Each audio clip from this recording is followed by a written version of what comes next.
네, 주말 내내 송영길 대표께서 처음 언급하신 엑스파일의 여파가 거세게 몰아쳤습니다. 유력 대선 주자에 대한 검증은 필요하지만 내용 없이 회자되는 엑스파일은 국민들에게 피로감과 그리고 정치권에 대한 짜증만을 유발할 뿐입니다. 추미애 전 장관도 재임 시기에 윤석열 전 총장을 향해 감찰권을 남용해서 찍어내길 시도했으나 결국 실패하고 국민의 많은 지탄을 받았습니다. 이런 상황에서 닭 쫓던 강아지를 자임해야 될 추미애 장관이 꽝 잡는 매를 자임하는 것을 보면은 매우 의아합니다. 진짜 민주당은 뭘 준비하고 계신 겁니까? 저는 기본적으로 문재인 정부하에서 윤석열 전 총장에 대한 사퇴 압박 등이 거셌던 만큼 문제가 될 만한 내용이 있다면 이미 문제를 삼았을 것이라고 생각합니다. 따라서 지금 언급되는 내용들은 사실이 아니거나 사실상 문제가 되지 않는 내용들일 것이라고 저는 생각합니다. 따라서 엑스파일이라는 것의 내용을 진짜 알고 계신 분들이 있다면 그것이 형사적으로 문제가 될 만한 내용이라면 수사기관에 넘기시고 도덕적으로 지탄받을 내용이라면 즉각 내용을 공개하고 평가받으십시오. 그게 아니라면 이것은 정치 공작에 가까운 것이다. 이렇게 규정할 수밖에 없습니다. 저희 당은 오늘 대외협력위원장과 인재영입위원장을 모십니다. 우리 당의 당세가 늘어나면서 많은 대선 주자들의 입당이 이어질 것을 보입니다. 그 과정을 순조롭게 관리하는 역할로 4선의 권영세 국회의원을 대외협력위원장으로 모셨습니다. 저는 당대표의 입장에서 공정한 대선 경선을 보장하기 위해 당 밖의 대선 주자와의 접촉을 전혀 하지 않고 있습니다. 대외협력위원장은 저를 대신해서 당 밖의 대선 주자들과 활발히 접촉하고 그들을 당으로 안내하는 큰 역할을 부여받습니다. 그리고 인재영입위원장은 정병국 전 의원을 모셨습니다. 5선의 국회의원을 지낸 누구보다도 개혁적이고 당 안팎의 인물들과 두루 소통하는 분으로 앞으로 우리 당의 지형을 확장하기 위해서 다양한 인사 영입과 함께 특히 개혁적이면서도 문재인 정부의 실정에 실망한 탈진보 전문가 블록의 인사들을 포함한 다양한 분들과의 소통을 진행해 주실 것입니다. 앞으로도 제가 당내 중진급 인사들의 도움을 받을 일이 많을 것이고 한 분 한 분 구체적인 역할을 담임하실 수 있도록 협의 중에 있습니다. 이분들은 저에게 상산사호와 같은 분들이고 정권 재창출을 위해 든든한 뒷받침을 해주실 것이라고 믿습니다. 그리고 추가로 디지털 정당 위원장은 이영 국회의원을 다시 모셨습니다.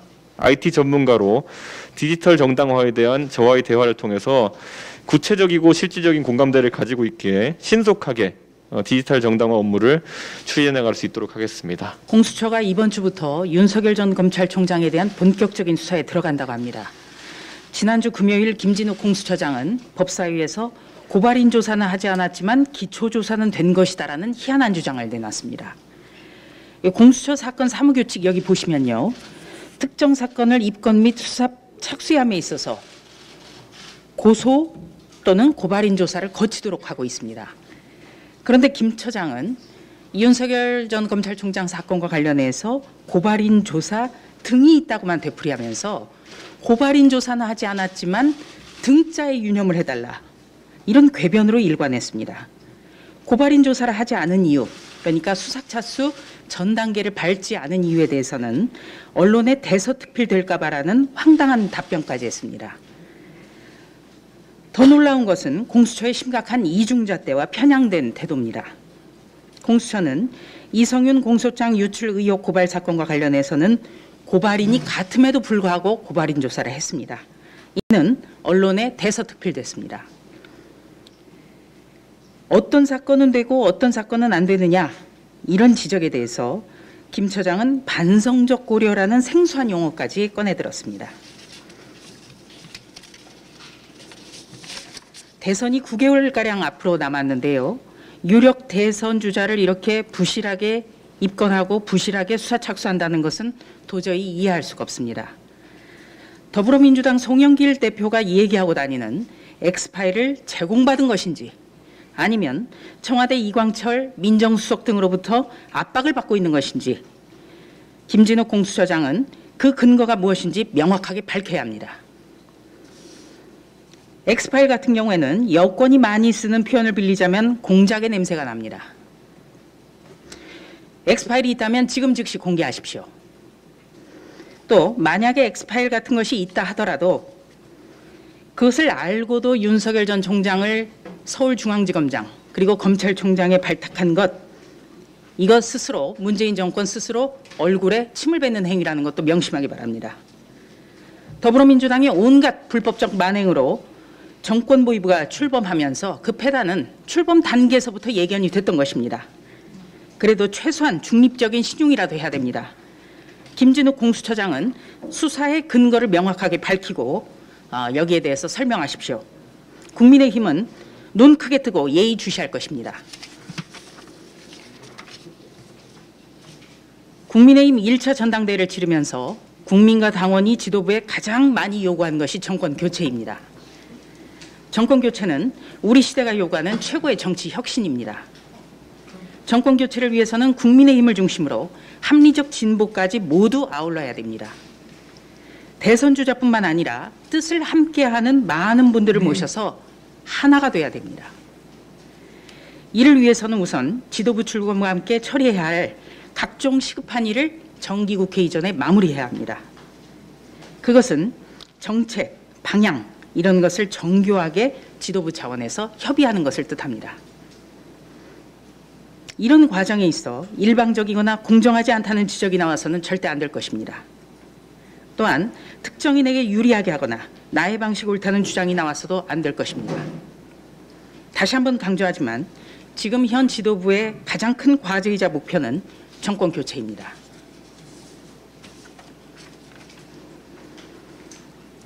탁현민으로 시작해서 탁현민으로 끝난 정상회의 논란, 오늘 또 한번 불거졌습니다. 끊임없이 탁현민 의전비서관 관련 논란이 이어지고 있습니다. G7 정상회의 이른바 B컷 그리고 암호명을 청와대 공식 계정이 아닌 개인 계정에 올리는 행위, 이것은 대단히 부적절함에도 불구하고 지금까지 아무런 해명조차 없습니다. 이미 문 정권 출범 당시에 탁현민 비서관과 관련한 업체가 대통령 참석 행사를 수주해서 논란이 크게 된 적도 있습니다.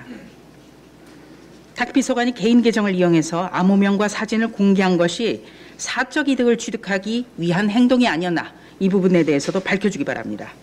또 문재인 대통령과 청와대는 탁 비서관의 그간 논란에 대해서도 명확한 조치를 지금이라도 취해주길 바랍니다. 이상입니다. 지난 주말 동안 화제가 됐던 뉴스에 관한 말씀을 좀 드리겠습니다. 제가 오늘 두 가지, 문재인 정부가 포기한 두 가지에 대해서 한번 문제 제기를 해볼 생각인데요. 첫 번째는 대통령 아드님입니다. 문재인 대통령의 아들 문준용 씨가 정부 국가지원금 6,900만 원을 수령해서 지난 주말 동안 화제가 됐습니다. 지난해 이미 파라다이스 문화재단이라는 사단법인으로부터 3천만 원, 그리고 서울시 산하의 서울문화재단에서 코로나 긴급 피해 지원금이라는 돈으로 1,400만 원을 수령했고, 그에 이어서 올 초에 또 이렇게 문체부 산하 문화예술위원회에서 6,900만 원의 기술지원금을 수령하게 된 것인데요. 이 점에 대해서 국민들은 절차적 정당성과 실력을 자랑하는 문준용 씨의 그 페이스북 글을 보면서 굉장한 박탈감과 분노를 표출했습니다.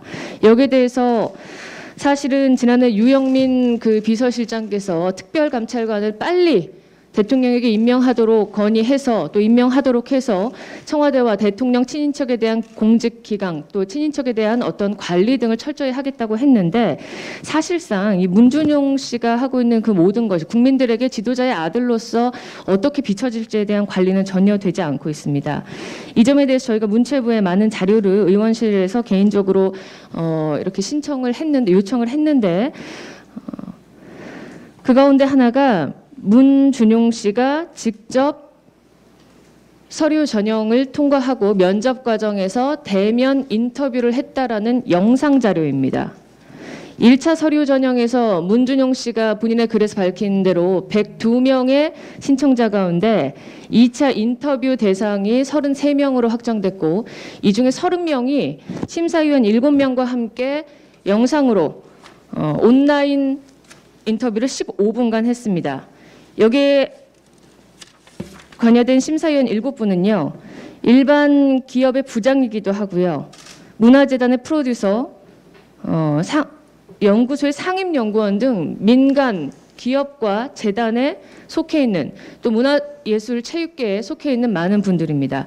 이분들이 대통령 아들을 영상으로 직접 인터뷰했을 때 과연 아무런 압박을 느끼지 않고 심사를 공정하게 진행할 수 있었을지, 저뿐만 아니라 이 자리에 계신 모든 분들 그리고 국민들께서 굉장히 의아하게 느끼실 겁니다. 문준용 씨의 이를테면 지원서, 오늘 저희가 신청을 했는데 오후에 문화체육관광위원회 상임위원회에서 다시 한번 질의할 예정입니다. 제대로 자료를 받아서 저희가 확인을 할 거고요. 이 점에 관해서는 올해 국감에 이어지기까지 대통령 아들에게 저희가 불이익을 바라는 것은 아니지만 암묵적인 어떤 압박을 통해서 특혜를 받아간 것은 아닌지 끝까지 확인할 것이고, 이에 대한 부적절한 처신에 대해서 문준용 씨 스스로는 앞으로 국민들 앞에 더 이상 피로감 주지 않게 자중자애하시고, 청와대와 정부는 대통령 아들을 서울시 그리고 정부에서까지 이렇게 거듭거듭 꼬박꼬박 지원금을 챙겨주고 있는 것에 대해서 어떤 명확한 입장을 좀 주셨으면 좋겠습니다. 두 번째 정부가 포기한 것은 바로 독도입니다. 독도 문제는 일본과의 우리 그 영토 갈등으로 아주 그 오랫동안 국민들의 분노를 일으키는 그런 사안입니다.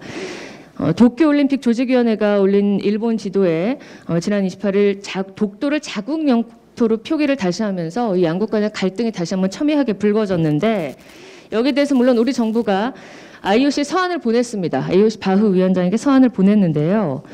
IOC가 바흐 위원장의 답변을 요구한 저희 측의 입장을 무시하고 실국장 명의의 답을 주면서 격을 낮춰서 사실상 저희의 요구를 무시한 것과 다름없는 행위로 이렇게 또 답변을 주었고요. 여기에 대해서 우리 정부는 여태까지 어떤 특별한 입장을 보이지 못하고 있는 게 사실입니다.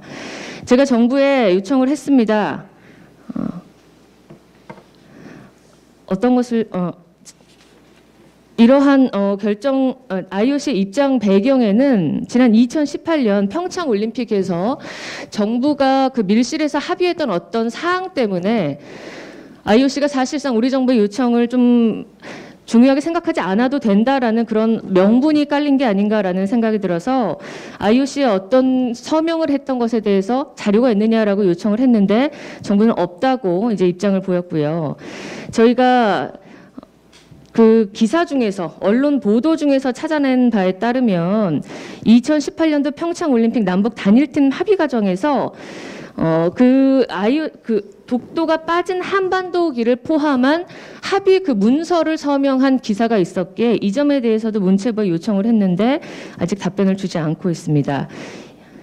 여기에 대해서 저희가 IOC에 직접 그 홈페이지에 들어가서 여러 가지 자료를 확인한 결과 해당 합의에 우리 대한민국의 체육계 그리고 문화계 담당자가 누구라고 제가 이따 다시 한번 확인을 해서 말씀드릴 텐데요.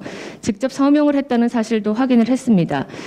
문재인 정부가 독도를 여태까지 수호하는 척만 하고 과거 죽창을 들고 일본과 싸우자 반일 정서를 부추겼던 그런 여러 행태와는 달리 사실상 일본 정부의 그 독도를 표기를 빼라 혹은 독도 영유권을 주장하지 말라는 주장에 앞서서 굴복했고, 그것이 이른바 우리 도쿄올림픽을 앞두고 독도 영유권을 주장하기에 우리가 조금 더 부족한 모습으로 나아가는 그런 명분을 깔아주진 않았는지 독도를 포기한 문재인 정부에 대해서 다시 한번 저희가 계속해서 꾸준히 찾아보고 또 여기 검증해 보도록 하겠습니다. 고맙습니다. 주말 기간 동안 이 민주당 송영길 대표가 제작해서 보급한 것으로 보이는 이른바 송영길 X파일 문제로 엄청나게 정가가 시끄러웠습니다.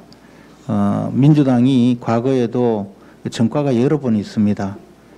성공한 공작은 이른바 김대엽 공작입니다. 그리고 전혀 성공하지 못한 공약은 아마 생태탕 공약이 아닌가 생각합니다. 이러한 유력 대권 후보를 공격하기 위해서 엉터리 같은 정보를 유통하고 그것을 다시 확대 재생산하는 버릇은 민주당이 살아있는 한 영원히 함께 가지 않을까 생각을 합니다. 그런데 우리 당의 전략에 대해서도 한 가지 말씀드리고자 합니다. 지금 우리 당이 대선 국면에서 집권하기 위한 가장 유력하고도 유일한 방법은 야권 단일 후보를 만들어가는 과정이라고 생각합니다. 우리 당이 비록 현재 우리 당의 후보가 아직까지 되지 않은 당외의 대선 주자 또는 대선 주자가 될 가능성이 있는 분들도 모두 야권의 후보라고 판단하고 우리 당이 보호 조치에 나서야 할 때라고 생각을 합니다. 이것은 윤석열 전 총장일 뿐만 아니라 현재 공무원의 지위에 있는 최재형 감사원장 또는 김동연 전 부총리까지도 잠재적으로 우리 당의 후보가 될 수 있다고 판단하고 우리 당이 보호 조치에 나서야 합니다. 그렇지 않으면 이러한 일은 반복될 것이고 또한 그런 유력 대선 주자들이 우리 당과 함께 하지 않을 수도 있게 됩니다. 만약에 그런 일이 벌어진다면 대선 전략에는 막대한 차질이 벌어지고 대선에 성공하지 못할 가능성도 있습니다. 그러므로 우리 당은 우리 당의 입당이 전제가 되지 않은 후보라고 하더라도 보호 조치에 나서야 하고 반대로 야권 단일 후보로 거론되는 분들 또는 야권 주자가 될 수 있는 분들에 대한 공격은 내부의 적으로 간주하고 반드시 처리를 해야 합니다. 이번 그 사태에서 등장한 이 장성철 소장의 경우에도 사실 야권 주요 인사라고만 알고 있지만 불과 며칠 전까지도 우리 비전전략실 소속 전략위원이었습니다. 이준석 대표께서 취임하고 나서 비전전략실이 지금 유지되지 않아서 위원들로서도 자연스럽게 임기가 종료된 것으로 생각하지만 그러나 당의 주요한 비전전략을 담당하던 분이 우리 당의 유력한 대선 주자를 공경에 빠뜨리는 일을 한다면 그리고 나서 우리 당은 아직 입당하지 않았으니 입당하면 도와주겠다라는 메시지를 보낸다면 이것은 어떻게 야권 단일 후보를 만들겠다는 우리 당의 앞으로의 방향과 전략과 일치한다고 할 수가 있겠습니까? 큰 싸움을 앞두고는 내부의 적부터 단속을 해야 합니다. 그래서 앞으로 이런 일이 없도록 당내에서부터 정리를 좀 잘 해주시고 특히 우리 당과 함께할 수 있는 모든 유력 주자들은 우리 당이 나서서 돌봐주시고 그리고 애지중지하면서 정치 스타로 키울 수 있도록 도와주시기 바랍니다. 저를 포함해서 오늘 우리 지도부가 이 자리에 있는 것은 국민들께서 주신 그 정권 교체라는 그 지상 명령을 수행하기 위해서입니다. 야권 단일화가 정권 교체의 핵심인 것은 다 알고 있기 때문에 오늘 저는 중요한 말씀을 드리려고 합니다. 장성철이라는 분이 쓰기에 무척 괴로운 글이라면서 윤석열 전 총장의 엑스파일을 입수했다며 뜬금없이 폭탄을 던졌습니다. 마치 민주당 송영길 대표의 윤석열 엑스파일이 사실인 것처럼 확인해주는 역할을 자처했습니다. 제가 정치를 시작한 이후로 여의도 정치에 경험했던 짜증나는 것 중에 하나가 이거였습니다. 마치 엄청 위해주는 척하지만 속내는 욕을 하는 사람들 때문이었습니다. 쓰기에 무척 괴로운 글로 시작되는 이 이야기는 마치 그 전형적인 모습입니다. 마치 윤석열 전 총장에 대해서 굉장히 나쁜 그 무엇이 담겨 있는 것처럼 이야기하고 있습니다. 우리 김재원 최고위원께서는 페이스북에서 우리 아군 진영에서 수류탄이 터졌다고 말씀하셨지만 저는 여러분께 묻고 싶습니다. 이 장성철 씨 아군 맞습니까? 진짜 아군이라면 그리고 진정 이 엑스파일이라는 것을 입수했다면 윤석열 전 총장에게 직접 건네거나 아니면 우리 지도부에게 넘겨주고 대응책과 법적 조치를 취할 수 있도록 해줘야 아군이겠죠. 또한 실제로 내용이 있을까요? 있었다면 이미 공개가 되었겠죠. 민주당 송영길 대표 말대로 진짜 엑스파일이 있다면 이미 수사가 진행되었을 겁니다. 추미애 장관이 윤석열 전 총장을 가만두었을까요? 민주당 송영길 대표나 장성철 씨나 그 노리는 의도는 같아 보입니다. 윤석열 전 총장에게 타격을 입히고 더 나가서 야당을 분열시키고 일석이조의 전략으로 보여집니다. 만약 오세훈 시장에 대한 생태탕 시리즈나 이해창 대표에 대한 김대엽 시리즈가 없었다면 우리는 또 속아서 우리끼리 싸우게 되었겠지만 이제는 속지 않습니다. 민주당 송영길 대표는 이 X파일이 있다면 빨리 공개하세요. 협박하지 마시고요. 장성철 씨는 본인이 입수했다고 주장한 그 X파일을 잘 보관해야 할 겁니다. 입수하지 않고도 입수한 것처럼 거짓말을 하면서 그 내용에 굉장히 치명적으로 나쁜 것이 있는 것처럼 표현하는 것도 허위사실 유포가 됩니다. 말하자면 명예훼손죄가 성립합니다.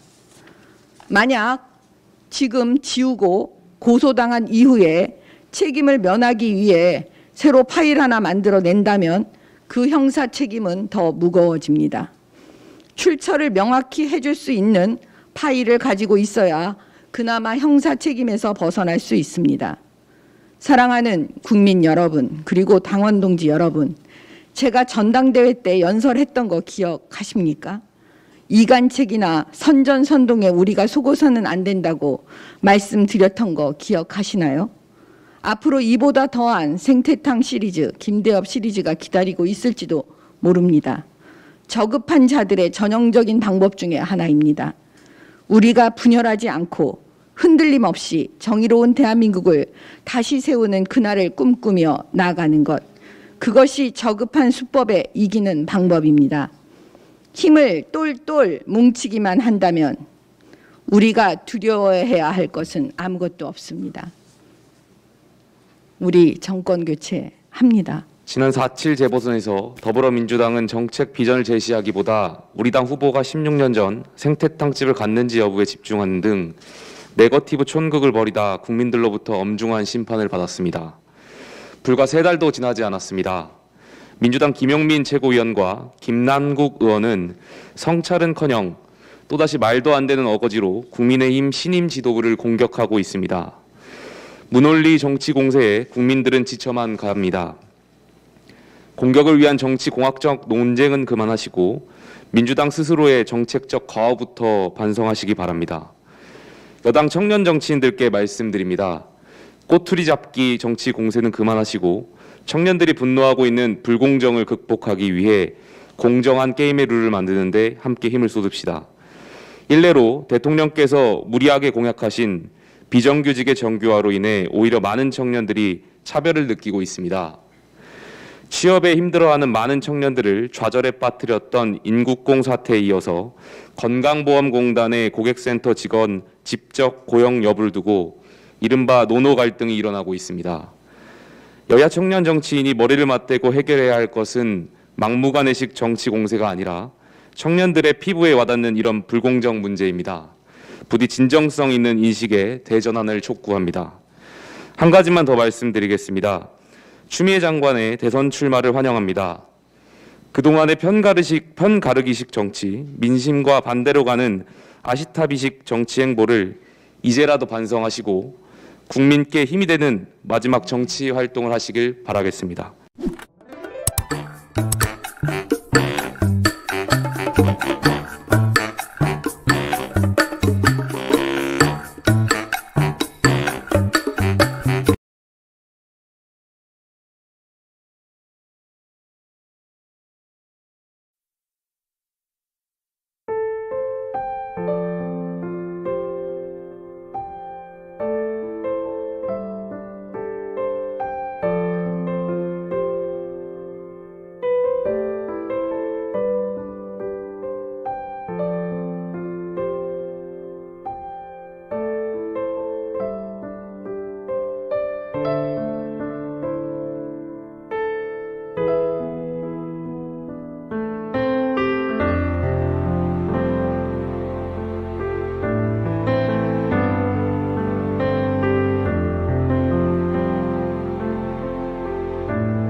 안녕하십니까, 김동길입니다.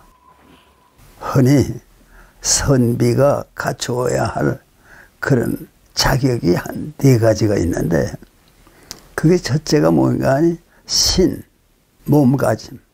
그러니까 자세가 빨라야 된다 그 말이죠. 옛날 선비들에게 선배들이 부탁하는 거예요. 제발 자세를 똑바로 가져라. 선비 구실을 하려면. 그러니까 이제 몸가짐, 체격, 그런 말 있잖아요. 물론 인격이라는 말도 있지만 사람의 그 신체의 격을 살려야지 삐딱하던가 중심을 제대로 잡지 못한다던가 그런 선비로서의 자격이 없다고 말이죠. 그 다음엔 말이에요. 말을 제대로 해야 선비다. 또 이제 요새는 말 함부로 하는 사람 많지만은 선비는 말을 조심해야지. 그저 생각나는데도 퍼붓는 것은 그건 교양 없는 말. 말을 그렇게 하면은 그 말의 가치가 저하됩니다. 그러니까 선비라고 할까 한 시대에 지도적 역할을 하는 사람들은 신언, 말을 똑바로 할 줄 알아야 되고, 선은 글 쓰는 거예요, 글. 글을 짓는 것도 되지만 글을 쓰는 거. 그게 제대로 돼야 된다 그 말이에요. 마지막이 판단력이에요. 근데 뭐 나는 오랜 세월 살면서 90을 넘으니까 말이에요. 자연히 체격도 잘못되고 옛날 같은 체격을 유지할 수가 없으니까 또 말하는 것도 옛날 같지 않고 또 글 쓰는 것도 옛날 같지 않아요. 그렇지만 아직도 판단력 하나는 제대로 남아있단 말이에요. 그런 판단력을 가지고 하고 싶은 말을 몇 마디 하는 겁니다. 나는 특별히 노인이 되고 말이에요. 다른 사람들한테 부탁하는 게 노인의 건강을 묻지 말라고 말이에요. 노인 보고 요새 어떻게 지났습니까? 그건 노인이 겨우겨우 살아가지 말이에요. 노인이 그러면 그저 지나가는 말로 괜찮아 이렇게는 말하지만 괜찮은 노인이 어디 있어요. 다 나이가 들면은 옛날 같지 않아서 속된 말로 하면 빌빌하면서 사는 거지. 근데 자꾸만 남의 건강을 묻는 거 난 그건 실리라고 봐요. 어쩌다 발을 벗은 모습을 보고도 그저 그런가 보다 하면 되고 발등이 부으셨어요. 혹시 나 이가 아주 듣기 싫은 거예요. 그거거든요. 노인 보고 어떤 사람도 심하게 안색이 안 좋으신데 어디가 아프세요? 아무것도 아픈 데 없는 사람도 병이 저절로 나요. 그러면 그게 아주 교양이 전혀 없는, 판단력이 전혀 없는 거거든요. 절대로 남의 건강을 문제 삼으면 안 됩니다. 그건 이제 말하는 사람은 내가 당신의 건강에 대해서 관심 많다. 그 많아도 그건 의사가 책임지는 거지. 지나가는 사람이 보고 또 가깝다고 그래서 어디 안 좋은 것 같아요. 가서 병원에 가보세요. 그거는 말이 됩니까? 괜히 안 하던 걱정도 하게 하는 거니까 아주 잘못된 거예요. 그리고 또 노인을 만나면 그런가 보다 하고 좋게 말하자면 안색이 좋아서 참 뵙기가 좁습니다. 그 정도라면 받아들이지만 말이야. 그러니까 될 수 있는 대로 다른 좋은 얘기를 사람을 만나면 주고받는 게 낫지. 그 사람이 무슨 병을 앓고 있느냐. 그건 제가 알아서 뭐 할 거예요.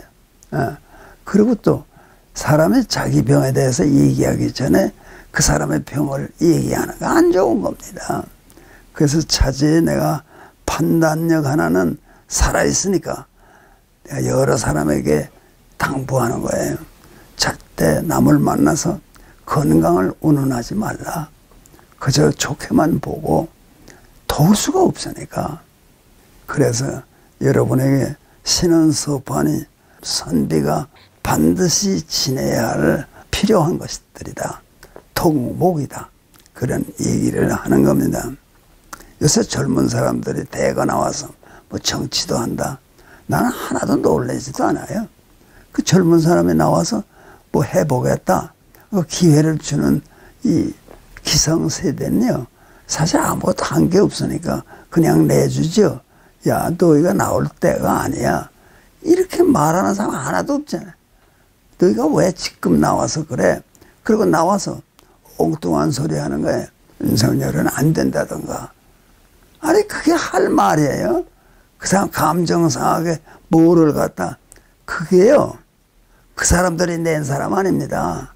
일부에서 낸 사람 아닙니다. 국민이 만든 국민의 영웅입니다. 국민이 자기를 만족시키기 위해서 윤석열 같은 사람을 만들어서요, 흠집이 없다는 거 아니에요. 흠집 뒤지라고 그 사람 준 거 아니에요. 하늘이 너희가 그래도 희망을 걸 게 있어야 되니까 윤석열은 어때? 나는 한 번 만나본 적도 없어요. 어떤 사람은 한번 찾아와서 인사라도 해야지. 그 사람 내가 뭔데 인사를 해요? 또 뭐가 된 것도 아니고. 그러나 나는 국민이 한 거, 국민이 그 사람을 만들었습니다. 윤석열 그런 사람을. 그 장차 뭐가 될지는 또 국민의 의사대로 나가야 돼요. 그거를 헐뜯지 못해서. 젊은 작자들이 뭐 당을 맡아가지고 아직 좀 뭘 해야 된다. 그게 저 찬물 끼얹는 거 아닙니까? 그 국민이 만든 사람, 좀 더 뜻을 달려면 하늘이 만들어서 오늘 국민 앞에 주었는데 이 사람들이 젊은 친구들이 나와서 그 사람 그 자격 미달입니다. 그런 말을 감히 어떻게 합니까? 조심해야 돼요. 이 한심한 것들이. 아니 젊은 것 등장하는 거 내가 뭐라고 그러지 않아요. 그냥 상식이 벗어나게 말이에요. 국민이 한 걸 제가 자기들이 나와서 다 망칩니까? 그 사람은 왜 건드리고 그래요? 다 좀 박수하고 격려하고 그래야지. 단점이 뭐가 있나? 아니 젊은 피를 수혈했더니 당에 들어가서 그런 사람 안 됩니다. 그걸 말이라고 합니까? 반성해야 돼요. 젊은 사람. 할 수 있는 게 뭐예요? 나라를 뒤집겠어요? 뭐 머리가 좋아서 당을 꾸려나간다. 얼마나 꾸려나가나 보세요. 1년 있으면 그만큼 늙고 5년 있으면 무슨 늙은 거예요. 10년 지나면 쓸모없을지 몰라요. 근데 뭐 그렇게 서둘러서 말이야. 자기의 자리가 어딘가를 찾지 않고 우선 우리가 잡고 해보겠다. 해보세요. 또 그 사람들이 내주니까 해보세요. 잘 안 될 겁니다. 나는 그런 충고를 하면서 젊은 사람이 좀 겸손하세요. 겸손하고 늘 하늘이 국민을 위해서 하는 거를 홀뜯지 마세요. 어떤 인물을 하나 국민이 만들었다. 그러면 그 사람이 뭐 시시콜콜이 뒤지면 뭐 과오가 없다는 거 아니에요. 그러나 그거는 국민이 낸 거예요. 하늘이 낸 거예요. 자기네가 만드는 거 아니에요. 그런 사람을 존중할 줄 알고 흠잡지 말고 도와야지 이런 생각을 하는 젊은이들이 돼야지. 아니 미숙한 처지에 말이야. 잘난 척하고 뭣도 틀리고 뭣도 틀리고 그럼 당신 내가겠어? 뭐 대통령 내겠어? 아니 국민이 준비한 사람을 아니 돕도록 해야 제대로 하는 거지. 자기네끼리 해? 그냥 그런 건방진 게 어디 있어. 좀 반성하고 좀 국민 앞에 겸손하게 하세요. 안 하면 며칠 못 가요. 두고 보세요. 며칠 가나. 그러니까 신중하고 겸손하고 우리가 못났습니다. 그런 자세로 나가야 된다는 걸 분명하게 여러분께 말씀드리면서 오늘 내 얘기는 여기서 끝내도록 하겠습니다. 고맙습니다.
붙잡고 싶었다.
장관님, 대통령 아드님이신 문준용 씨가 1,900만 원의 지원을 받기로 확정이 돼서 논란이 됐습니다. 국민들이 굉장히 분개하고 계시는데요. 왜 국민들이 이렇게 화를 내는 것 같으세요? 이런 이야기 들을 때마다 답답한 부분인데요. 국민들께서 왜 화를 내는 것 같으시냐고요?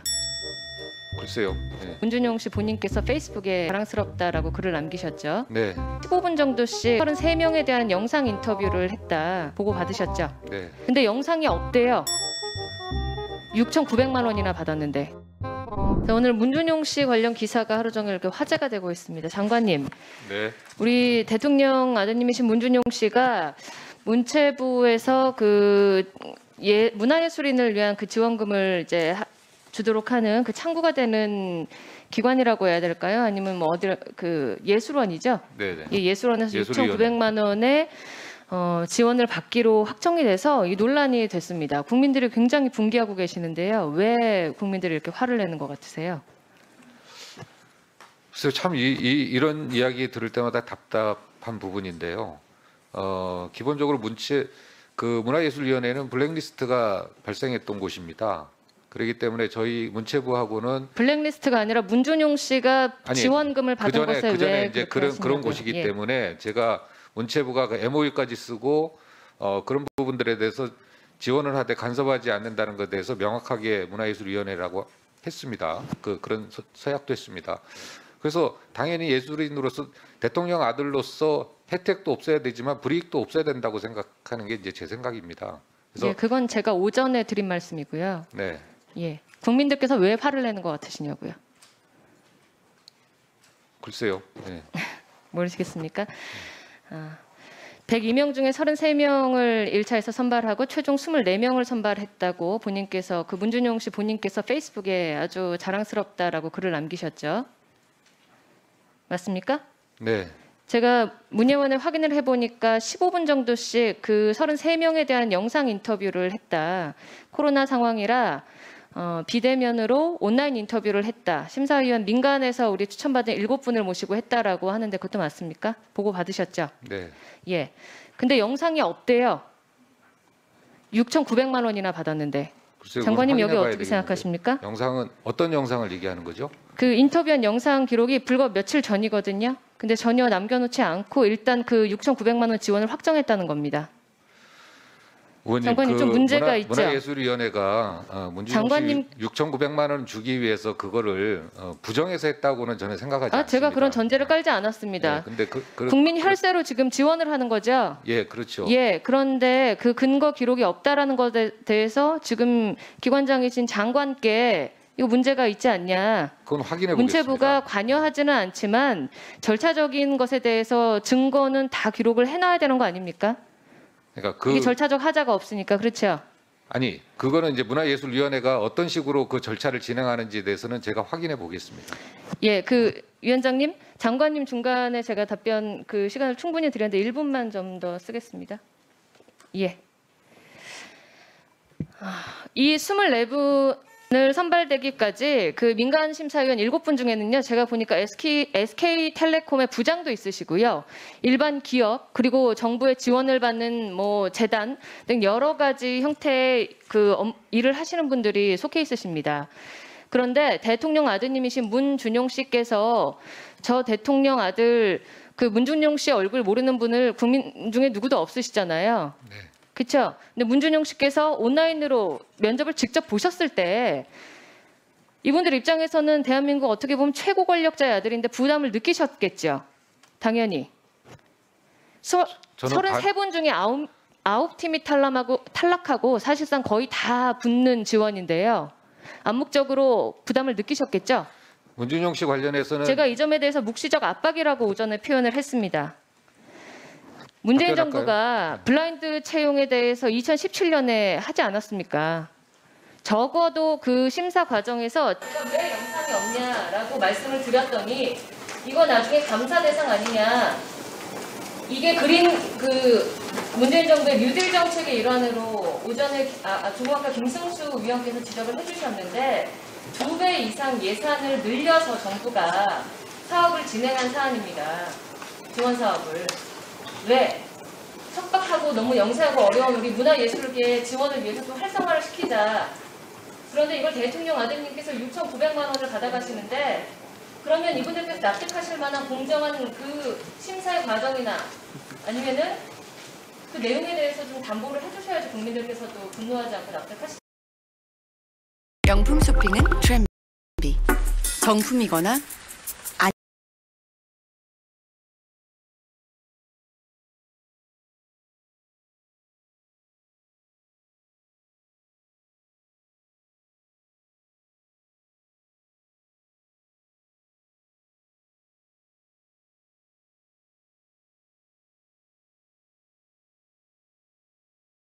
당연히 그 문화예술위원회에서 그 심사 절차에 대해서는 의원님 말씀대로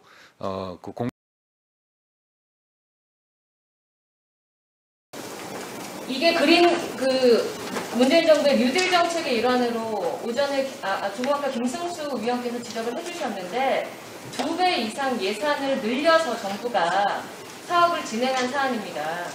지원 사업을. 왜? 척박하고 너무 영세하고 어려운 우리 문화예술계의 지원을 위해서 좀 활성화를 시키자. 그런데 이걸 대통령 아드님께서 6,900만 원을 받아가시는데 그러면 이분들께서 납득하실 만한 공정한 그 심사의 과정이나 아니면은 그 내용에 대해서 좀 담보를 해주셔야지 국민들께서도 분노하지 않고 납득하시지 않겠습니까? 당연히 그 문화예술위원회에서 그 심사 절차에 대해서는 의원님 말씀대로 그 공정하게 진행됐고 그 과정들을 한번 확인해 볼 필요가 있겠고요. 그 다음에 의원님 민혜원의 장관님께서 한번 지시를 하셔서 제가 부탁드리는 것은 좀 하나 확인을 해주셔야 될 것 같습니다. 네, 알겠습니다. 그 영상 인터뷰를 왜 그 안 찍으셨냐 해서 용량이 부족해서 못 남겨놨다라고 했는데 추후에 이것은 나중에 국정감사에서도 감사가 될 사안이다. 국세가 몇십억이나 돼가지고 지원산으로 나갔는데 그것도 대통령 아드님께 나갔는데 온라인 인터뷰를 통해서 여기에 대해서 자료 하나 없다라는 것은 문제가 좀 되겠다라고 했더니 뒤늦게 여기 제가 지금 이 회의장에 오기 전에 회의록이라는 걸 보내주셨는데요. 총 6시간, 8시간 가까운 지금 회의록인데 이 내용을 보면 한 사람당 그 질의 내용이 1분에서 뭐 길어야 3분이 지나지 않습니다. 이 축약된 마음대로 이 뭐 주요 내용만 축약된 이 회의록을 가지고 이렇게 허다하게 진행한 다음에 몇 천만 원씩 그냥 아무 사람에게나 줬다고 국민들에게 오해하시지 않겠습니까? 네, 의원님 그건 제가 확인해 보겠습니다. 확인해 볼 거고요. 의원님 그 심사위원들 입장에서는 문재용 씨 관련해서 이런 것들이 요게 첫 번째 사례가 아니지 않습니까? 그러면 당연히 의원님 지적하신 거에 반대의 똑같은 무게로 그러면 선정이 돼야 될 이거를 대통령 아들이기 때문에 떨어뜨려야 되느냐 이런 고민도 있었을 거라고 봅니다. 예, 그런 말씀은 아니시죠? 예. 아드님인 것을 대한민국 국민 모두가 알기 때문에 네. 그렇죠. 그러면 심사의 공정함을 기하기 위해서는 적어도 우리 민간에서 기업에 다니시고 하는 이 심사위원들의 압박을 느끼지 않도록 사무처에서 우리 문준용 씨께서 참여하신 것을 사전에 알고 있었기 때문에 블라인드 면접이라도 진행했어야 되죠. 아니 그 형식에 대해서 예술위원들의 창작자들에 대한 선정을 그 의원님이 지적하신 대로 해야 되는 건지 아니면 직접 대면을 통해서 그 말을 들어야 되는 건지는 잘 모르겠습니다. 그거는 저 확인해 볼 텐데요. 실제 그 대통령 아들이기 때문에 문제가 된다라든가 그러면 이제 대통령 아들이면 창작 활동을 하는 예술인이 5년 동안 쉬어야 되는 건 아니잖아요. 그래서 누가 말했습니까? 그러니까요. 그래서 대통령 아드님을 알고 심사받게 했다라는 게 문제가 된다는 겁니다, 장관님. 이해를 못 하시겠어요? 아니 그게 왜 문제가 됩니까? 그래서 아니 그러면 국회의원 정리를 좀 해주시죠. 국회의원들 자녀분들은 아무것도 하면 안 됩니까? 고위공무원들 자녀분들은 아무것도 하면 안 됩니까? 대통령 아드님의 입장을 주어진 변호하는 게 시간보다 아니에요. 마찬가지입니다. 많이 초과해서 네. 2배 이상 초과해서 시간을 드렸으니까요. 다른 그다음 질의하실 분이 계시거든요. 어떻게 심사하고 이 예산을 사실 그거는 확인하겠습니다. 그거는 확인하겠는데요. 좀 비단 대통령뿐 아니라요. 모든 국회의원 이상 고위공직자들 자녀분들에 대해서 똑같은 잣대를 그러면 대야 됩니까? 그건 아니지 않습니까? 자, 장관님 여기까지 시간을 너무 많이 쓰셨기 때문에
사무실 이전을 강행하셨고 결국 모든 직원들이 그만뒀습니다. 굳이 올림픽이라는 대규모 국제대회를 앞두고 광주로 이전하는 그런 이유는 무엇이고, 또 장애인 사격 연맹 신임 회장님은 더불어민주당 전국 장애인 위원장과 광주광역시 재선 의원을 역임하셨습니다. 광주에 살기 때문에 광주로 옮겼다고만 생각하지 마세요라고 이렇게 본인도 이런 우려를 이렇게 걱정하십니다. 내가 정치적이고 편의적으로 했습니다라고 하시겠습니까? 안 하시죠? 이거는 체육단체 사유화입니다. 네, 그 의원님 상황을 파악해 보겠습니다. 굳이 전원 그것도 한두 그렇죠. 명이 아닙니다. 네. 이 문제가 상당한 겁니다. 그것 때문에 직원들이 전원 사퇴했다면 문제가 있는 거죠. 상당한 겁니다. 그것은. 고요. 이게 사교육 연맹 관련해서 또 말씀드릴 건 서울 송파에서 광주로 이전을 했습니다. 이게 이사회 회의록에 보면 전 직원이 퇴사하면 선발전, 합숙훈련, 패럴림픽 파견 등 중대한 업무들의 공백이 생겼을 때 위험을 최소화할 방안이 없다. 그리고 사무실을 당장 옮겨야 하는 매우 급한 상황이 아니라면 좀 더 고민을 해볼 필요가 있다 등 우려가 있었지만 회장님이 사무실 이전을 강행하셨고 결국 모든 직원들이 그만뒀습니다. 굳이 올림픽이라는 대규모 국제대회를 앞두고 광주로 이전하는 그런 이유는 무엇이고, 또 새롭게 채용된 모든 직원들이 곧바로 국제대회 업무를 처리하는데 시행착오 없이 가능할지 걱정이 되는 상황입니다. 대한장애인사격연맹 신임 회장님은 더불어민주당 전국 장애인위원장과 광주광역시 재선 의원을 역임하셨습니다. 당시 회의록을 확인해 보니 회장님께서 이런 말씀을 하셨는데, 제가 광주에 살기 때문에 광주로 옮겼다고만 생각하지 마세요라고 이렇게 본인도 이런 우려를 이렇게 걱정하십니다. 이런 발언까지 하셨는데, 광주 이전이 사격연맹의 발전과 도약을 위한 것이 아니라 회장님이 편의적이고 정치적인 행보가 아닌지, 근데 그분이 편의적 정치적인 행보였더라도 내가 정치적이고 편의적으로 했습니다라고 하시겠습니까? 안 하시죠? 장관님, 이거는 체육단체 사유화입니다. 이런 점에 대해서 어떻게 보십니까? 네, 그 의원님 상황을 파악해 보겠습니다. 네, 파악해 보시고 개인적 집이 그쪽이라서 옮겼지는 않을 것 같고요. 한번 그 의원님 말씀을 굳이 패럴림픽을 앞두고 네. 굳이 전원 그것도 한두 그렇죠. 명이 아닙니다. 네. 이 문제가 상당한 겁니다. 그것 때문에 직원들이 전원 사퇴했다면 문제가 있는 거죠. 상당한 겁니다. 그것은. 네, 꼭 확인하시고요. 저희 의원실로 좀 상황을 좀 보고해 주시면 감사하겠습니다. 네, 알겠습니다. 네.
부동산 정책을 반성한다면서도 2달 동안 갈팡질팡하다 내놓은 결과가 듣도 보도 못한 상위 2% 종부세입니까?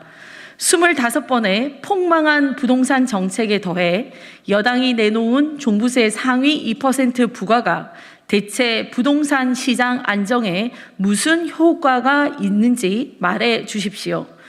게다가 민주당이 내놓은 안은 주택값이 출렁일 때마다 상위 2%에 해당하는 과세 대상자도 매해 바뀌기에 엄청난 행정 비용이 소요될 가능성은 물론 국민들에게는 종잡을 수 없는 종부세로 과세 요건과 절차를 법률로 정해 예측 가능성과 안정성을 보장하도록 한 조세 법률주의를 해칠 가능성도 다분합니다. 한 치 앞도 가늠할 수 없는 깜깜이 과세, 원칙도 명분도 없는 2대 98의 편가르기 과세일 뿐입니다.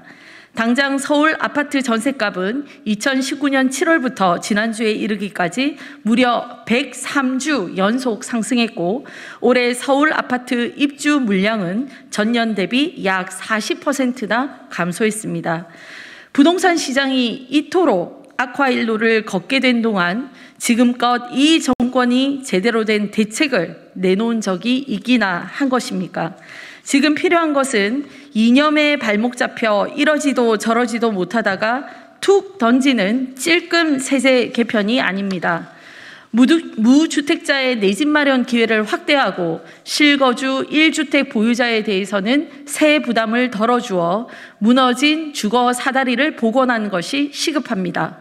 더 이상 민주당 내에서 이견으로 국민에게 혼란을 가중할 것이 아니라 국민의 힘이 제시한 공시지가 정상화, 국민 세액 부담 완화, 내 집 마련 기회 확대를 골자로 하는 부동산 정책에 대해 머리를 맞대고 대책을 마련해 주십시오. 1년도 채 남지 않은 문재인 정권, 이제라도 부동산 정치가 아닌 부동산 정책에 힘써야 할 것입니다. 2021년 6월 21일 국민의힘 수석 대변인 황보승희입니다.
잊을만 하면 터지는 민주당발 성비위 사건, 도대체 끝은 어디입니까?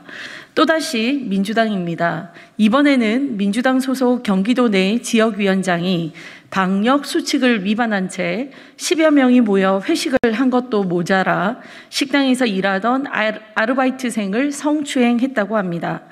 그러고서는 다음날 피해자로부터 고소를 당하자 슬그머니 탈당계를 제출하고서는 고작 피해자에게 기억이 잘 나지 않는다라고 했다고 하니 그동안 민주당의 성비위 사건에서 숱하게 보아온 꼬리 자르기와 안면 몰수의 반복입니다.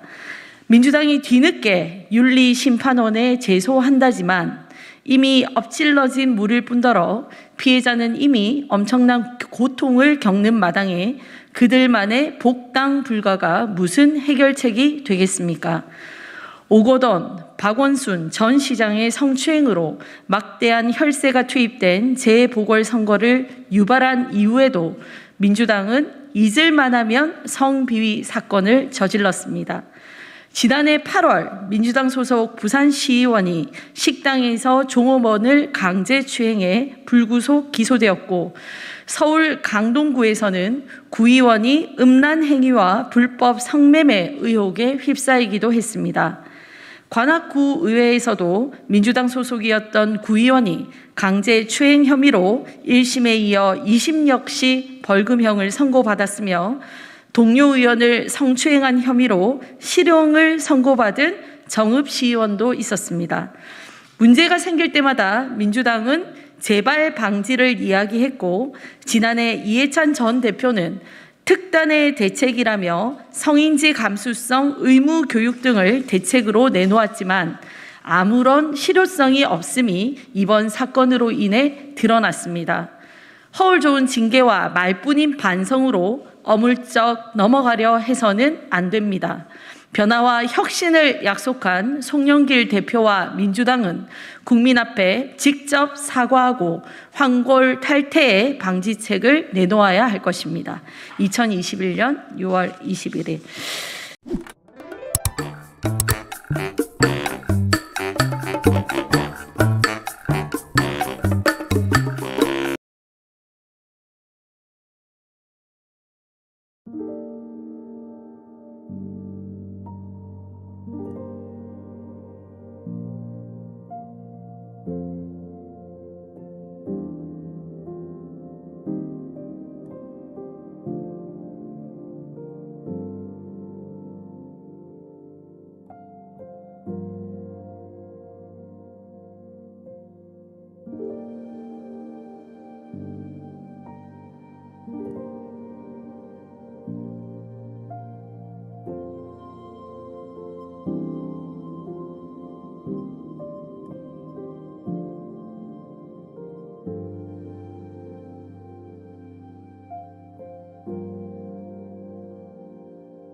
IOC의 규정을 따라서 규정대로 한 거라는 말씀을 드리는데 맞습니까? 네, 맞습니다. 이상입니다.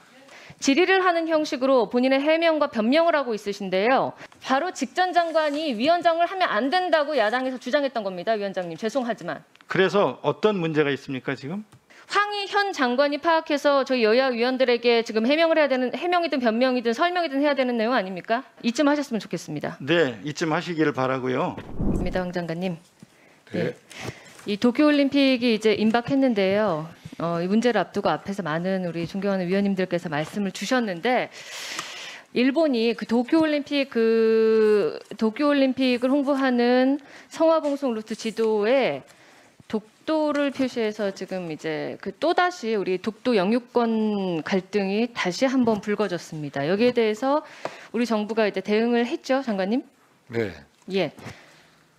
IOC의 보통 이제 IOC에서 대한체육회장이 바흐 위원장에게 예. 그 관련된 항의하는 내용을 담은 예. 조정해달라는 내용의 모든 그 답변을 국기라든가 이런 것은 IOC 결정 사항이기 예. 때문에 서한을 보냈는데 실무국장이 답이 왔죠. 격이 떨어져서. 예. 그래서 장관님께서 다시 보내셨습니까? 네, 그렇습니다. 예. 그래서 지금 답장 기다리고 돌아올 여기에 대해서는 때까지. 정치적으로 문제가 있다고 판단을 하셨기 때문에 장관님께서 6월 10일에 재차 그 서한을 발송하신 걸로 보입니다. 맞습니까? 네, 그렇습니다.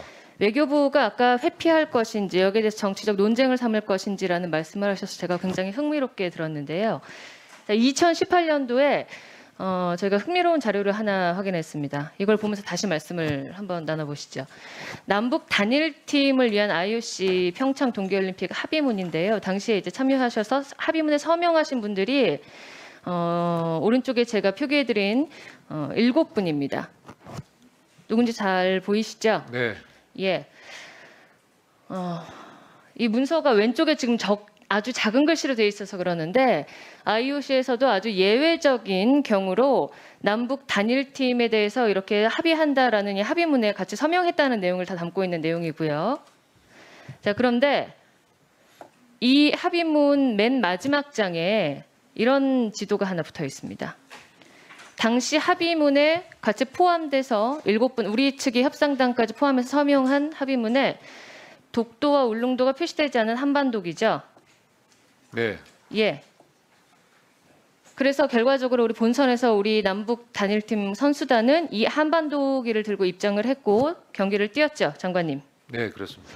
아마도 이 합의 서명한 그 전적 때문에 장관님께서 이번에 도쿄올림픽에서 일본의 이런 다시 망발을 재차할 때 굉장히 항의하시기 어려운 입장이 아닌가. 우리가 일단 한번 지난 평창 때 자락을 깔아주게 된 게 아닌가라는 그런 생각을 하게 되는데요. 어떻게 생각하십니까? 오히려 저게 근거가 돼서 이게 일본 근거가 홈페이지에서 네, 독도를 빼라고 주장하는 겁니다. 또 독도 우리 영토기 때문에. 그렇죠. 이 합의문을 이게 근거가 돼서 일본이 독도를 여기서 저희가 우리 영토가 아니라고 얘기할 수 있는 일본의 자국 영토라고 주장할 수 있는 근거가 된 거죠, 장관님. 그렇진 않습니다. 저희가 실무자랑 이야기를 했습니다. 자, 다음 사진 보여주실까요?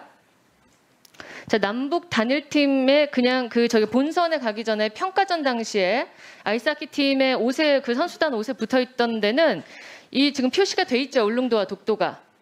네. 그런데 스가 관방장관 당시 지금 현 총리시죠. 강력하게 일본 정부에서 항의를 한 뒤에 그리고 이후에 본선전에 갈 때는 가기 전에 이 IOC에서 독도와 울릉도가 삭제된 한반도기가 협의문 안에 들어가서 사인이 되었습니다. 그런데 실무단에 저희가 제보를 듣고 보니까 공식적인 논의 테이블이 없었고 또 공개하지 않는 비공식 논의도 없었다. 단지 본선 이전에는 독도와 울릉도가 있었는데 본선에 갈 때 그 IOC 합의문에 독도와 울릉도가 갑자기 슬그머니 사라졌다. 이런 설명이 됐는데요. 우리 정부가 당시 남북 단일팀 그 추진을 위해서 알아서 독도와 울릉도를 삭제하고 회피 전략으로 뺀 겁니까? 아니, 그렇진 않고요. 그때 그 평창 올림픽 때 우리 성화봉송 저기 지도에 보면은 IOC가 독도가 표시돼 있습니다. 다만 표시죠. 한반도기 표기가 아니고 그 네, 이전에 독도라고 표기를 했던 걸 표시로 어찌됐든 우리 정부에서 입장을 돼 있고 원래 예. 한반도기는 처음 만들 때부터 사실은 독도가 표시가 없었는데 중간에 어느 굉장히 대회에서 재밌는 사진이 하나 더 있습니다. 다음 사진 보여주실까요? 경기가 끝날 때까지 북한 팀은 저렇게 독도와 울릉도가 표시된 응원단 귀를 들고 응원을 했습니다. 올림픽이 끝날 때까지. 그래서 IOC로부터 강한 경고도 받기도 했는데요. 우리 정부가 남북 단일팀을 추진하면서 정작 대한민국 정부는 독도와 울릉도를 뺀 한반도기를 협의문에 사인을 해줬고, 지금 말씀하신 대로 장관님께서 여기 이 보고문에 잘 봤는데요. 처음에 이 축적에는 우리가 독도라는 지명이 있었는데 지명을 빼고 표시로 바꿨죠. 표기가 아니고 점을 찍었죠. 점만 찍어놨는데 그게 우리 정부로선 실측대로 예. 실측대로 예. 줄여서 점을 찍어놨죠. 정부에서. 예. 줄인 게 실측대로인 아니라 건 실측대로 알고요. 한 장관님 거죠. 지금 이해를 못하시는 것 같은데 실측대로인 건 알고요. 예. 독도라고 영문으로 글자를 써놨다가 지웠단 말씀입니다. 예, 예. 이건 우리 정부의 입장을 한 발 물른 거죠. 정치적으로 회피한다라는 거는 일본의 입장에서는 선택할 수 있습니다. 그러나 우리 영토 아닙니까? 제가 독도? 회피한다는 얘기는 뭐냐면은 의원님도 더 잘 아시겠죠. 실제 실효적 우리 영토이고 그 하는 상황에서 이것이 국제 문제화 되는 부분을 이야기한 거고. 일본이 원하는 것이 국제 분쟁화입니다. 그런데 앞으로 그러니까 그 부분을 회피한다는 얘기입니다. 국제 분쟁화를 통해서 영유권 주장을 더욱더 강력하게 해 나갈 텐데요. 지난 2018년도에 우리 정부가 한 이 합의문 때문에 이 반역사적인, 어떻게 보면은 제가 좀 강력하게 말씀드리면 매국적인 협의문 아닙니까? 예? 의원님 지금 두 가지 이 말씀을 같이 자료 하시는데요. 하나 때문에 외국적인 독도를 협의문하고 삭제해도 되지 않겠냐라는 양해를 우리 정부가 공식적으로 해준 겁니다. 일본이 정치 분쟁화 시킨다는 거 두 가지 다 말씀하셨잖아요. 그 부분을 회피한다는 겁니다. 우리 땅이기 때문에 이것은 양해할 필요가 없는 겁니다. 그리고 제가 며칠 전에 16일에 대통령이 방문하셔가지고 스페인에서 고지도를 보고 독도는 우리 땅이랑 아주 소중한 자료라고 그 말씀을 하셨다는데요. 도무지 이해할 수가 없습니다. 대통령은 독도를 우리 땅이라고 주장하시는 척하고 정부에서는 실질적으로 외교적으로 힘이 안 되니까 물러서는 척이 투트랙 전략 쓰시는 겁니까? 예. 대통령께서 우리 땅이라고 주장한 척한 적이 없습니다. 우리 땅이라고 얘기하시죠. 이 부분에 대해서 지금 저희가 서명부를 제출해달라고 했는데 안 했기 때문에 IOC 제가 정부가 30초만 더 쓰겠습니다. 문체부가 서명하시고 바흐 위원장과 같이 전직 장관님과 다 같이 사진을 찍고 한 장면이 있는데 그 서명부 사인본을 저희에게 제출해달라니까 끝까지 안 하시고 지금 버티고 계세요. 당당하시면 이럴 필요가 없겠죠. 자료 제출해 주시고 예. 그리고 왜 우리 영토가 우리가 일본도 아니고 우리 영토 독도 영유권을 놓고 우리 정부가 정치적인 그런 목적에서 회피하는 선택을 했는지에 대한 입장 또한 장관님 입장으로 한번 밝혀주시고요. 아니 그것은 다 알고 있지 않습니까? 이게 무엇을 지금 알고 있습니까? 독도가 우리 땅이라는 것은 누구나 우리나라 사람들은 다 주장하고 다 알고 있고 실효적으로 다 지금 알고 있기 점유하고 때문에 있는 지금 계속 상황이고요. 갈등이 지속되는 게 아닌 이것이 거는 장관님께서 잘 알고 있으시죠? 국제법상에 갔을 때 예. 이것이 분쟁화됐을 때 장관님께서 하신 서명이 아니기 때문에 장관님을 책망하는 게 아니고요. 제가 말씀드리는 것은 어떤 정부의 지침상 남북 단일팀을 위해서 이 독도 표기에 대한 논쟁을 좀 피하자라는 논의가 있었는지 그 입장을 좀 저희 의원실과 저희 야당 의원들에게 좀 밝혀주시고요. 네. 여당 의원들께도 함께 공유해 주시고 네. 이 부분에 대해서는 앞으로도 논쟁이 계속될 것이기 때문에 앞으로는 우리 정부가 이런 도쿄올림픽에 임하는 자 한 달 남았죠. 네네. 한 달 남았는데 이거 반드시 바로 잡으셔야 할 겁니다. 네, 그렇게 의원님 지적하신 대로 당연히 그렇게 IOC 의원들 공감을 얻기 위해서 노력을 할 거고요. 그와 동시에 우리 선수단들이 올림픽에 참여해서 그동안 4년 동안 갈고 닦은 이런 것들이 아까도 말씀드렸습니다만 국민들의 정서와 배치되는 상황에서 올림픽이 치러지지 않도록 최선을 다하도록 노력하겠습니다. 저 위원장님 정말 죄송한데 30초만 딱 쓸 수 있을까요? 네, 예. 쓰세요. 짧게 하겠습니다. 그 질의를 드리려는 게 아니고 그 가슴 아팠던 장면 하나를 제가 영상으로 다 같이 공유하려고 합니다. 평창올림픽 때 틀어주세요. 고래 실적을 위해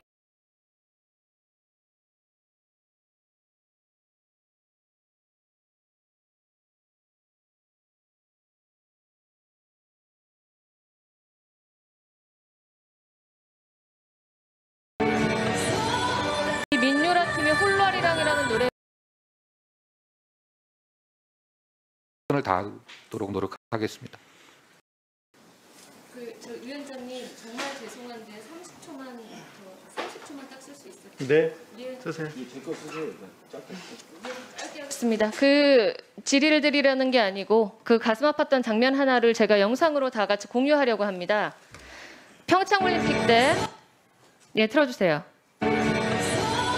이 민요라 팀의 홀로아리랑이라는 노래로 공연을 펼쳤는데 어떤 부분이 노래 중에 삭제됐는지를 함께 보시고 생각을 깊이 해보시기 바랍니다. 끝났고요.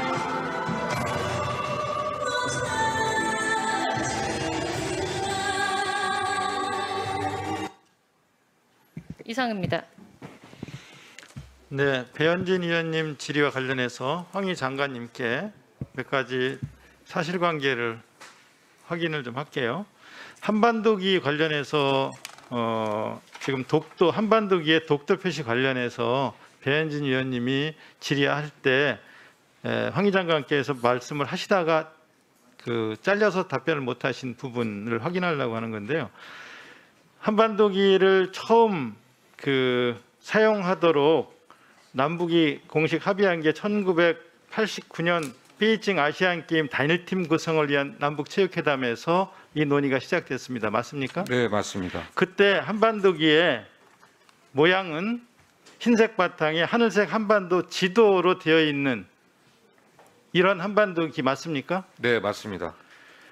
다시 말해서 독도가 그때 없는 한반도기예요. 맞죠? 예. 처음으로 남북 단일팀 구성을 위한 남북체육회담에서 논의한 한반도기에는 독도가 없는 거예요. 그 다음에 1991년 제41회 세계 탁구 선수권 대회 남북 단일팀 구성을 위한 협의 때 이때 한반도기에 관해서 남북이 합의를 했는데 흰색 바탕에 하늘색 한반도 지도를 그려놓은 것으로 하되 한반도와 제주도를 상징적으로 그려놓고 독도, 마라도, 마안도 등 기타 섬들은 생략하기로 합의했다. 맞습니까? 네, 맞습니다. 2000년 이후에 각종 국제 대회, 91년에 세계 탁구 선수권 대회, 91년에 세계 청소년 축구 대회, 2000년 시드니 올림픽, 2002년 부산 아시안 게임, 2003년 대구 하계 유니버시아드 대회, 그다음에 2004년 아테네 올림픽을 비롯해서 도하 아시안 게임과 평창 올림픽, 자카르타 아시안 게임까지 독도가 없는 한반도기를 들고 남북 단일팀이 구성됐을 때 이런 한반도기를 들고 입장했죠. 네, 그렇습니다. 맞죠? 예. 네, 그리고 아오모리 동계 아시안 게임을 비롯한 몇 군데에서 독도가 찍혀 있는 한반도기를 든 적이 있어요. 그때 선수들이 그냥 임의대로 이렇게 찍어서 들고 들어갔어요. 사인펜으로 찍어가지고. 예. 그렇죠? 예. 네. 그래서 독도가 찍혀 있는 한반도기를 들고 들어간 적도 있어요. 2018년 평창 동계 올림픽 때는 남북 단일팀 구성을 위해서 IOC에서 남북이 모여서 회의를 했어요. IOC 위원들과 IOC 각국의 남북의 IOC 위원, 그다음에 IOC 위원장을 비롯한 관계자들이 협의를 하면서 단일팀 구성에 대한 논의와 합의가 있었어요. 그때 단일팀 구성을 합의하면서 한반도기는 아까 배현진 의원님이 보여주신 것 같은 이런 한반도기, 원래 한반도기로 한다라고 하는데 남북이 다 동의를 했어요. 맞죠? 네. 의도적으로 매국적 행위를 하기 위해서 뺀 겁니까? 아니 그런 건 아니죠. 그렇게까지 과도하게 해석할 것은 아니고요. 올림픽 주최국 입장에서 남북 단일팀 구성을 통해서 올림픽이 추구하는 최고의 가치인 평화의 가치를 지켜나가기 위한 올림픽으로 가자. 그래서 남북 단일팀을 구성을 하고 그리고 한반도기를 들고 입장을 한다. 이것까지를 합의한 거예요. 맞죠? 예, 그렇습니다. 그렇습니다. 그다음에 아까 보여주신 응원석에서 손으로 흔드는 깃발, 손으로 흔드는 작은 태극기 이런 데는 우리가 남북이 합의해서 독도를 찍은 그런 한반도기를 들고 응원하자. 이렇게 해서 응원할 때는 그걸 들었어요. 그러나 공식 깃발이라든가 휘장이라든가 노래 이런 거는 IOC 헌장에 나와 있는 대로 IOC 헌장 제4장 제31조 IOC의 승인을 받아야 한다라는 규정을 지키는 게 맞습니까? 안 맞습니까? 네, 맞습니다. 그 규정에 따른 거죠. 예. 그 주최국인 입장에서 IOC의 규정을 따라서 규정대로 한 거라는 말씀을 드리는데 맞습니까? 예, 맞습니다. 이상입니다. 말씀하세요. 지금 사실 이 사인에 서명한 분의 이름을 제가 일부러 낭독하지 않았습니다. 그런데 도종원 위원장께서 전직 장관으로서 이 협의문에 서명을 하시고 실제로 서명과 무관한 황희 현 장관에게 질의를 하는 형식으로 본인의 해명과 변명을 하고 있으신데요. 제가 이 문제의 본질에 대해서 다시 한번 짚어드릴게요. 2018년 이전에 한반도기에 독도가 있었냐 없었느냐를 이야기하는 게 아닙니다. 2018년도 평창 남북 단일팀을 위해서 일본이 항의했을 때 그 이후에 우리가 항의에 대한 그 후속 조처로 삭제했느냐 안 했느냐를 제가 말씀드린 것이고요. 마지막에 보여드린 영상은 독도야 간밤에 잘 있느냐라는 그 홀로아리랑의 가사를 묵음으로 처리한 것에 대해서 정부가 어떤 입장을 내지 않았죠. 마지막으로 평화의 가치를 말씀하셨는데요. 한반도기는 선수들이 올림픽이 끝날 때까지 저희가 휘장으로 몸에 달고 그리고 금메달, 메달을 따면은 위에 단상에 올라가고 이런 공식적인 겁니다. 응원단이 그 뭐 사인펜으로 색칠했다라는 이야기도 저는 들었습니다. 그런 비공식적인 어떤 항의 이것이 아니라 공식적으로 사용하는 우리 한반도기에 대해서 사용한 한반도기에 대해서 우리 정부가 어떤 지침으로 어떤 논의를 거쳤느냐에 대한 질의를 드렸고 저는 제가 평소 장관님께 그 전직 장관님에 대해서 말씀을 잘 안 드리려고 하지만 오늘은 이렇게 현 장관께 질의 형식으로 지금 본질을 이렇게 흐리는 다른 해명을 하신 것에 대해서 굉장한 본질을 정확하게 설명하는 과정이라고 보시는 게 좋고요. 위원장님. 본질을 흐리는 게 아니라 본질을 이야기하는 저희가 거예요. 바로 직전 장관이 위원장을 하면 안 된다고 야당에서 주장했던 겁니다. 위원장님 죄송하지만. 그래서 어떤 문제가 있습니까 지금?